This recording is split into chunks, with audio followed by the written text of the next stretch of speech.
Hi friends, ఈరోజు fish fry టేస్టీగా ఎలా తయారు చేయాలో చూద్దామా. ముందుగా చేపల్ని ఇలా నీట్గా కడిగి సైడ్స్ అన్ని కట్ చేసి నీట్గా పెట్టుకోవాలండి. తర్వాత ఉప్పు, కారం, అల్లం వెల్లిగడ్డ పేస్టు, కొంచెం జీలకర్ర మెంతుల పొడి, కొంచెం ధనియాల పొడి, ఉప్పు వేసి వీటన్నిటిని ఆయిల్ వేసి పేస్ట్ లా తడిపి పక్కకు పెట్టుకోవాలి. మనం ముందుగా క్లీన్ చేసి పెట్టుకున్న చేపలకి మధ్య మధ్యలో ఘాట్లు పెట్టుకోవాలి. అలాగైతేనే ఉప్పు, కారం బాగా పడుతుంది. ఇలా ఘాట్లు పెట్టిన తర్వాత మనం ముందుగా తయారు చేసి పెట్టుకున్న పేస్ట్ ని వీటన్నిటికీ అప్లై చేయాలండి. బాగా అప్లై చేయాలి.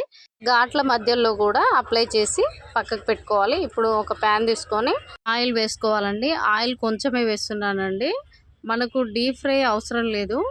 అలా చేస్తే డీప్ ఫ్రైకి పోసేంత ఆయిల్ పోస్తే ఆయిల్ వేస్ట్ అవుతుంది. అలా కాకుండా మనం ఇలా కొంచెం ఆయిల్తోనే ఫిష్ని డీప్ ఫ్రై లాగా రోస్టెడ్గా వేయించుకోవచ్చండి.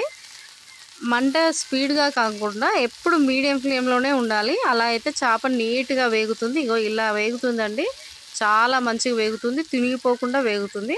అది మనం వేపే దాన్ని బట్టే ఉంటుంది. తక్కువ ఆయిల్తో డీప్ ఫ్రై ఫిష్ లాగా ఇలా చేసుకోవచ్చండి. చాలా టేస్టీగా ఉంటుంది. ఒకసారి మీరు కూడా ట్రై చేసి కామెంట్లలో చెప్పండి. Like, share, subscribe. Thank you for watching.